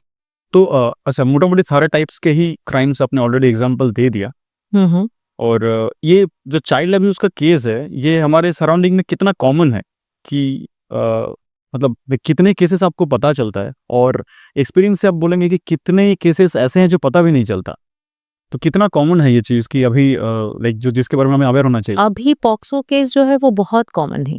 ओके। ठीक है, आज से 5 साल पहले भी मैं ऑफिस में बैठती थी और आज भी मैं हूँ। जो नंबर ऑफ केसेस हैं वो तो इसका सबसे बड़ा प्रमाण है। और दूसरी बात यह है कि जितने भी पॉक्सो केसेस होते हैं उसमें से शायद मुझे ऐसा लगता है कि मैक्सिमम रिपोर्टेड नहीं होते हैं।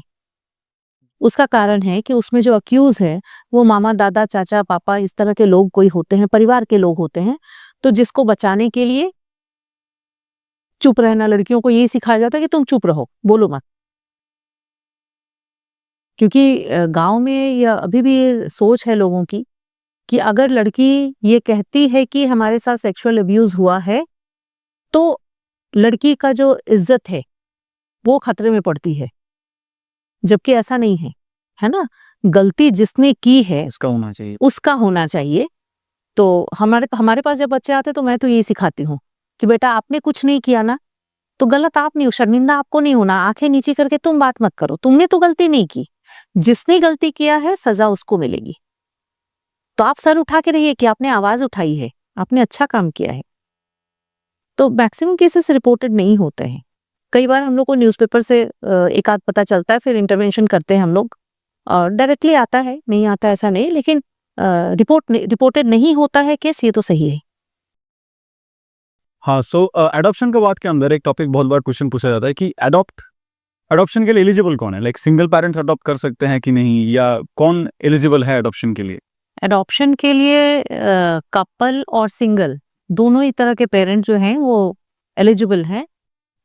उनका क्यूमुलेटिव एज के हिसाब से बच्चे का एज डिसाइड किया जाता है कि किस उम्र के पेरेंट को कौन सा बच्चा दिया जाएगा। सिर्फ एक ध्यान रखा जाता है कि अगर मेल सिंगल पेरेंट अगर हैं तो उनको गर्ल चाइल्ड हम लोग नहीं देते हैं, और अगर फीमेल अगर अप्लाई करती हैं तो वो बॉय और गर्ल दोनों तरह के बच्चे पा सकते हैं। अच्छा, और इनका भी कोई सिलेक्शन क्राइटेरिया है कि कौन सा पेरेंट मतलब फाइनेंशियली उतना स्टेबल है कि उसके लिए होम जो है होम स्टडी ना, उसके लिए होम स्टडी किया जाता है। ओके।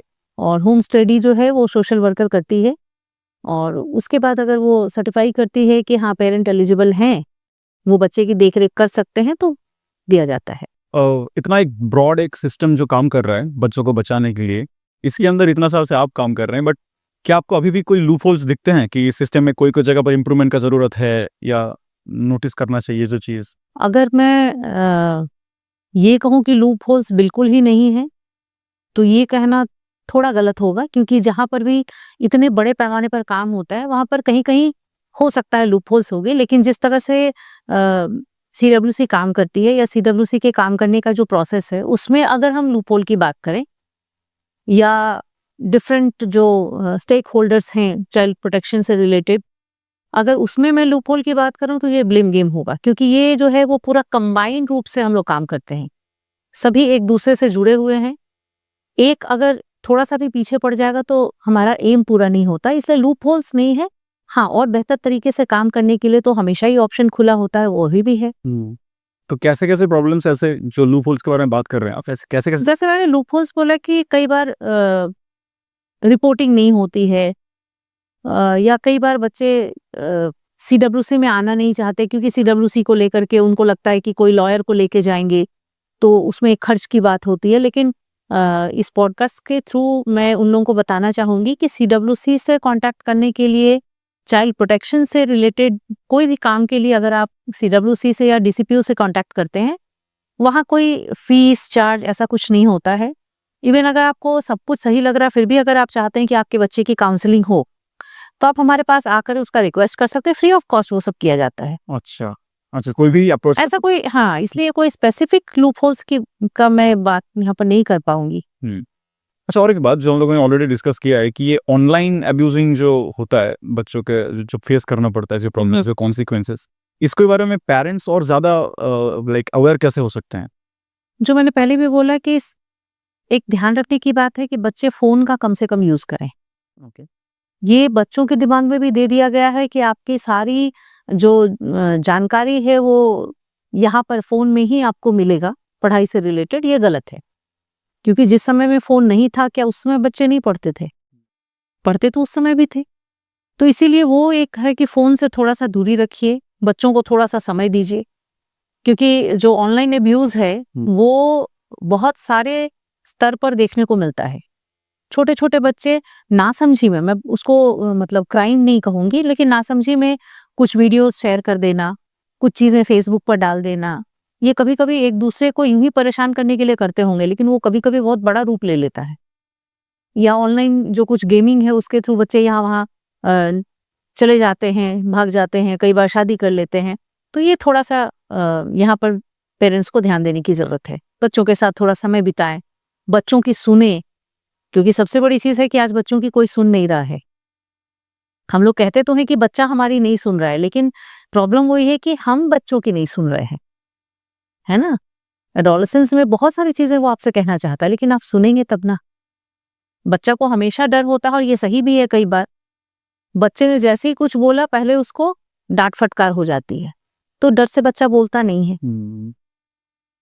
अच्छा, ऐसा जब कोई, अगर कोई बच्चा कोई ऐसा वायलेंस का शिकार हुआ है और वो ठीक से एक्सप्रेस नहीं कर पा रहा है, तो अगर अगर हम एक छोटा सा जिस्ट बनाए, एक लिस्ट बनाए कि what are the 3 signs that the parent should be aware about in the change of their children's behaviour, अच्छा, तो ऐसा ये क्या होना चाहिए?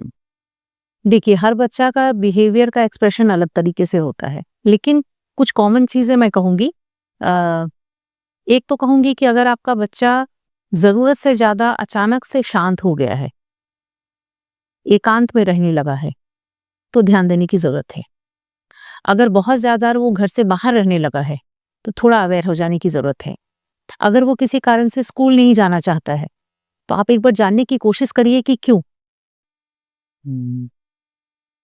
तो यही सब साइन है जो उस समय में मिलते हैं। या बहुत ज्यादा एग्रेसिव हो जाता कई बार बच्चा, कि हम सुनेंगे नहीं, या अगर कुछ कहा जाता है तो ये चीज वो चीज फेंकना, पटकना, इस तरह का अगर अचानक करने लगा है, तो उसको ध्यान देने की जरूरत है। और अगर हमेशा या इस तरह का बिहेवियर करता है, तो काउंसलिंग करवाइए बच्चे की। काउंसलिंग करवाना या साइकियाट्रिस्ट के पास जाने का मतलब सिर्फ ये नहीं होता कि आपका बच्चा एबनॉर्मल है। उसको किसी जगह पर उसको काउंसलिंग की, या उसको बेहतर तरीके से एक्सप्रेस करने का जो कला है, वो कहीं ना कहीं उसके अंदर नहीं है, तो उसको डेवलप करने के लिए काउंसलिंग है। अच्छा, और ये सोशल मीडिया का जो करंट कंडीशन है, ये किस हद तक बच्चों को या पेरेंट्स को ऐसे चीज़ों से लाइक, मतलब इस पाथ में लेके आता है बच्चों को, या पेरेंट्स को ये पाथ में, मतलब बच्चे जा रहे हैं उससे पता करने से रोकता है? मतलब सोशल मीडिया का क्या इन्फ्लुएंस है इन बोथ द पेरेंट्स? बहुत बड़ा रोल है, क्योंकि आज आप देखेंगे, आप ये सर्वे कर सकते हैं खुद भी। एक कमरे में अगर परिवार के 5 लोग बैठे हैं, तो पांचों के हाथ में फोन है, सब उसमें लगे हुए हैं। ठीक है, स्कूल में क्लास में टीचर्स पढ़ा रहे हैं, उनका उतनी बार फोन आ रहा है, इतना तो संदेशा तो होता नहीं है ना। तो सोशल मीडिया जो है वो बहुत तरीके से कर रहा है। फिर आज घर घर में टीवी है, फोन है, और भी बहुत सारी चीज़ें हैं जो बच्चे जो हैं अलग-अलग प्लेटफ़ॉर्म है सोशल मीडिया पे जिस पे बच्चे जा रहे हैं। वहाँ पर अलग-अलग चीज़ें देख रहे हैं। उसको अब कौन-सा बच्चा किस तरह से उसको अपना रहा है, ये भी सोचने वाली बात है। कई बार तो इवन ये भी देखने में आता है, या आपने न्यूज़पेपर में पढ़ा होगा कई बार, कि बच्चे सुसाइड अटेम्प्ट कर रहे हैं। उसके पहले वीडियो बनाना, वो सब करना, ये सब कहाँ से आता है? क्योंकि बच्चे को लगता है कि ये एक बेहतर प्लेटफ़ॉर्म है जहाँ पर वो दूसरों को कुछ बता सकते हैं। तो रादर अपने पेरेंट्स के साथ सामने बैठकर बात करने के, उनको लगता है कि ये चीज़ रिकॉर्ड करके हम पेरेंट्स को भेजेंगे। है ना? अपनी प्रॉब्लम्स वो शेयर नहीं कर रहे हैं, या पेरेंट्स भी प्रॉब्लम नहीं कर रहे। बहुत सारे कोचिंग वगैरह जहाँ बच्चे पढ़ते हैं, आपने बहुत सारा सुना होगा सुसाइड केसेस वगैरह। तो यहाँ पर बच्चे अगर सामने बैठ कर के बात कर लेते, पेरेंट्स अगर उनकी सुन लेते, क्योंकि हर बच्चा सचिन नहीं हो सकता, हर बच्चा लता मंगेशकर नहीं हो सकती। हर बच्चे का इंटरेस्ट अलग-अलग है ना? तो बच्चे को भी बताना होगा, पेरेंट्स को भी सुनना होगा। वो नहीं करके जब वो सोशल मीडिया के अलग-अलग प्लेटफ़ॉर्म पे जा रहे हैं, तो उसका परिणाम तो खराब हो ही रहा है।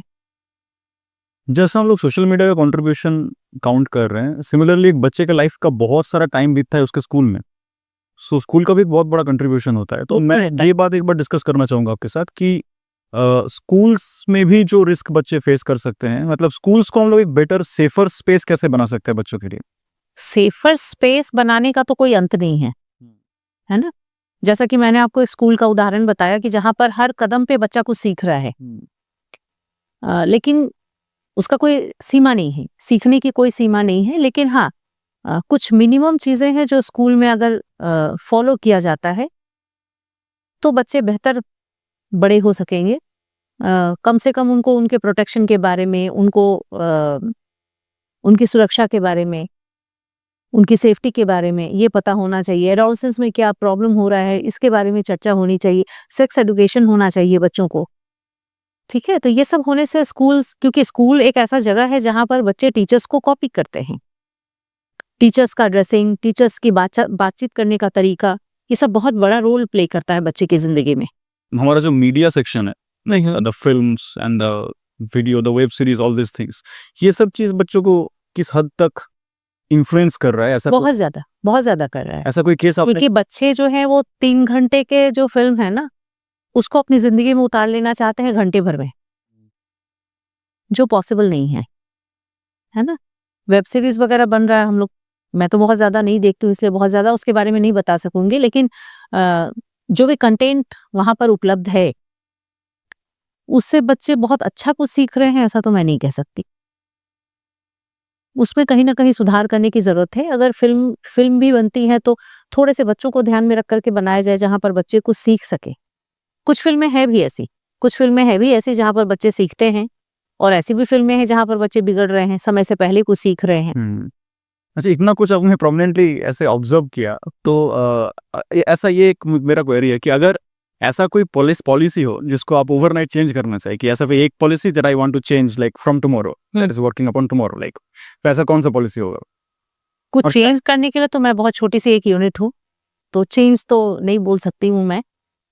लेकिन अ, एक चीज़ मैं कहूँगी कि जितनी चीज़ें उपलब्ध हैं, उसका सर्वश्रेष्ठ प्रयोग क्या हो सकता है, बेहतर यूज़ कैसे कर सकते हैं, ये चीज़ मैं हर इंसान को बताना चाहूँगी, और हर बच्चे को बताना चाहूँगी कि तुम अपने आप में स्पेशल हो। चेंज मुझे कुछ नहीं करना। Okay, the uniqueness is celebrated. एकदम।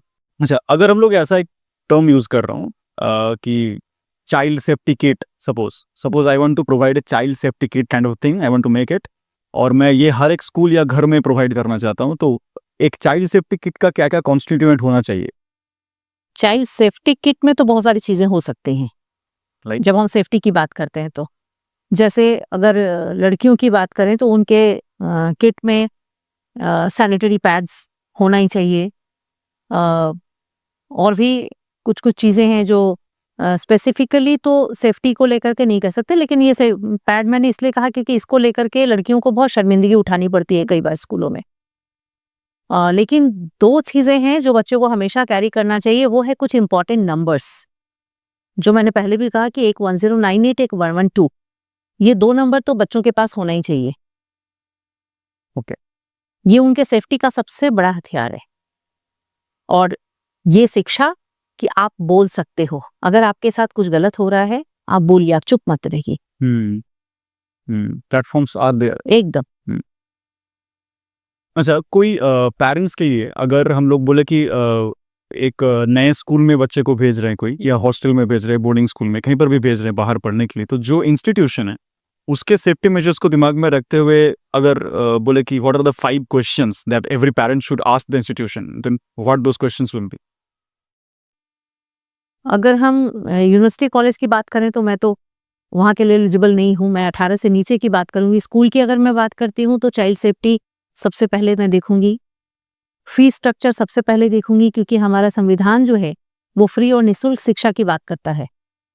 ऐसे में शिक्षा का जो दर है वो इतना हाई ना हो कि कोई बहुत टैलेंटेड बच्चा शिक्षा पाने से पीछे रह जाए, ये देखना बहुत ज़रूरी है। जो उस स्कूल में सेफ्टी मेजर्स बच्चे के लिए क्या क्या प्रयोग हो रहे हैं वो देखा जाएगा। और सबसे इम्पोर्टेंटली मैं देखूंगी कि वहाँ पर चाइल्ड प्रोटेक्शन सेलिब्रेट होता है या नहीं, कि एक दिन वो स्कूल बच्चों के लिए रखते हैं या नहीं। मैं चिल्ड्रंस डे की बात नहीं कर रही हूँ, मैं टीचर्स डे की बात नहीं कर रही हूँ, या और जो डे 15 अगस्त या 26 जनवरी जो सेलिब्रेट करते हैं मैं उनकी बात नहीं कर रही। मैं कह रही हूँ कि चाइल्ड प्रोटेक्शन डे एक ऐसा डे जहाँ पर बच्चे अपनी क्वेरी कर सकें और टीचर्स उनको फ्रीली जवाब दे सके। यहाँ आप कह सकते हैं कि हो सकता है कि टीचर्स उतना ज़्यादा प्रोटेक्शन के बारे में लीगली एनरिच ना हो, ठीक है, कोई हर इंसान हर कोई नहीं जानता है, लेकिन कम से कम जो इतनी सारी इकाइयाँ काम कर रही हैं इस विषय पे चाइल्ड प्रोटेक्शन को लेकर के, किसी की भी मदद ले ले, अच्छा, है ना। यूनिसेफ को आप काउंसलिंग के लिए बोल सकते हैं, आप डीसीपीओ को काउंसलिंग के लिए बोल सकते हैं, आप सीएचएल को बोल सकते हैं, आप सीडब्ल्यूसी को बोल सकते हैं, आप जेजेबी को बोल सकते हैं, आप किसी को बोल के तो देखिए। ओके। वो लोग तो हैं ही चाइल्ड प्रोटेक्शन के लिए। अच्छा, तो ये बहुत एक बहुत इंटरेस्टिंग स्ट्राइकिंग टॉपिक है कि कोई भी ऐसा इंस्टीट्यूशन ऐसा एक गवर्नमेंट बॉडी को अप्रोच कर सकता है for a counselling session, right, a seminar. बिल्कुल। अच्छा, तो अगर अभी ये पॉडकास्ट देख के कोई इंसान चाहता है कि सपोज कि मैं अपने इंस्टीट्यूशन में, या जिसको मैं जानता हूँ उसको मैं ये प्रेफर कर सकता हूँ कि तुम अपने इंस्टीट्यूशन में ये ऐसा एक सेमिनार अरेंज कर सकते हो for the safety of the children, तो वो कैसे कर सकता है ऐसा, कैसे? सिर्फ हमारे पास एक मेल भेजना होता है, आपकी क्या रिक्वायरमेंट है वो आपको लिखनी होती है कि आप क्या चाहते हैं। ओके। क्योंकि प्रोटेक्शन मतलब बहुत बड़ा एक शब्द है ना। शब्द छोटा सा है लेकिन इसके अर्थ बहुत विस्तृत हैं। तो आप काउंसलिंग चाहते हैं, या आप कुछ एग्जाम्पल्स के माध्यम से बच्चों को समझाना चाहते हैं, या आप एडुकेशन के तरफ से आप बच्चे के लिए क्या चाह रहे हैं, आपको क्या, आपकी नीड क्या है, ये आपको बताना पड़ेगा। और आप एक मेल कीजिए। मेल आप डीसीपीओ को कर सकते हैं, सीएचएल को कर सकते हैं, सीडब्ल्यूसी को कर सकते हैं, ओके। किसी को भी आप कीजिए, आपके पास सहायता पहुंचेगी। अच्छा, ऐसा अगर कोई हुआ, सपोज एग्जांपल बोल रहे हैं कि कोई स्कूल नहीं है, वो कोई ऐसा ट्यूशन टीचर है जो चाहते हैं कि बच्चों के थ्रू एक सेमिनार कराया जा सकता है, वो क्या पॉसिबल है, या फिर सिर्फ ऑर्गेनाइज जो मतलब? देखिए, ये जो पूरी मैंने कहा कि जेजे एक्ट को लेके जो लोग काम करते हैं उनका काम ही है best interest of child. Okay. तो अगर हमें ये पता चलता है कि कोई एक बच्चा भी किसी जगह पर पीड़ित है, मैं पिछले शनिवार का एक उदाहरण दूंगी। एक कंप्लेन आया था कि एक बच्चे को पोलियो का ड्रॉप नहीं मिला है पिछले 2 सालों से। तो हमारी पूरी टीम वहां पर जाकर के छानबीन करके उसको पोलियो ड्रॉप मिला कि नहीं मिला, उसका पूरा फोटो वगैरह लेकर के सब कुछ हम लोग उस कार्ड का लेकर के फिर एससीपीसीआर को हमने रिपोर्ट भेजा कि हाँ मिल रहा है। अच्छा। तो अगर इतना माइन्यूटली देखा जाता है तो ऐसे में काउंसलिंग कराना या बच्चों के लिए हेल्प करना तो बहुत छोटी सी बात। कोई भी अप्रोच कर सकता है, कोई भी अप्रोच कर कोई भी सकता है, अप्रोच कर सकता कोई भी अप्रोच कर है। सकता और उसका लाइक तरीका क्या है कि एक मेल करना है? है। एक मेल कीजिए आप। ओके। आप मेल कीजिए, उसमें अपना रिक्वायरमेंट लिखिए कि आपको किस तरह का हेल्प चाहिए। और अगर जो अथॉरिटी है उनको अगर लगता है, जिसको भी आपने अप्रोच किया, अगर उनको लगता है कि पूरी टीम जाकर के या 1-2 मेंबर्स जाकर के अगर करते हैं तो काउंसलिंग कर दी जाएगी, या फिर जिस तरह की मदद आपको चाहिए वो होती है मतलब एक सेमिनार अरेंज कर सकते हैं? आराम से, अच्छा, दैट वुड बी ग्रेट। और वो भी फ्री ऑफ कॉस्ट। ये मैं बार बार करके बोलूंगी, इसके लिए कोई पैसे नहीं लगते, कुछ नहीं लगते। अच्छा। जैसा कि आपको पता है कि मतलब मैं सीडब्ल्यूसी में आने के पहले पीजीटी हिंदी के तौर पे काम कर रही थी, और वहाँ पर सुभद्रा कुमारी चौहान की एक कविता हम लोग पढ़ते थे कि बार बार आती है मुझको मधुर याद बचपन की तेरी, गया ले गया तू जीवन की सबसे मस्त खुशी मेरी। सीडब्ल्यूसी में बैठने के बाद वो मस्त खुशियों वाला जो बचपन है वो बहुत कम समय हम लोग को देखने को मिलता है, क्योंकि ज्यादातर बच्चे आते हैं जो विभिन्न परिस्थितियों से गुजर करके हमारे पास आते हैं। वहां पर लेकिन अपने आप मन के अंदर से आवाज आती है कि अभी विषमता से छुटकारा कहाँ मिला है, शांत हुआ तूफान किनारा कहाँ मिला है। अभी मत कहो इनकलाब का काम हो गया, आजादी मिलना क्या पूर्णविराम हो गया। तो पूर्ण विराम नहीं है, काम बहुत से हैं, बहुत सारा काम करना है, सबको मिलकर काम करना है। और अगर सभी अवेयर हों, थोड़े थोड़े अपने अपने हिस्से की जिम्मेदारी अगर हम सभी पूरा करें, तो फिर हमारे देश के भविष्य उज्जवल होने से कोई रोक नहीं सकता। Great, that is a great conclusion. Okay, so इसी के साथ हमारे सारे टॉपिक्स ऑलमोस्ट डिस्कस्ड हो गए और बहुत कुछ सीखे हम आप आज से, जो हमको आइडिया भी नहीं था कि गवर्नमेंट इतना कुछ कर रहा है या फिर लाइक एकदम प्रैक्टिकल लेवल में इतना कुछ एग्जीक्यूशन हो रहा है। इतने सारे लाइक तरह के हेल्प हैं कि स्पॉन्सरशिप है, एडॉप्शन के लिए इतना बड़ा एक पोर्टल है, इतने सारे बच्चों को ख्याल रखा जा रहा है, उनको पढ़ाया जा रहा है फ्री ऑफ कॉस्ट, इवन उनको पैसा दिया जा रहा है पढ़ने के लिए। ये सुन के हमें बहुत अच्छा लगा और हम लोग बहुत कुछ सीखे। और इसी के साथ हमारा आज का कॉन्वर्सेशन यहीं तक, और इसी के साथ हमारा आज का podcast complete. Thank you for watching, और आपको भी बहुत बहुत धन्यवाद हमारी इस रिक्वेस्ट को एक्सेप्ट करने के लिए। Thank you guys.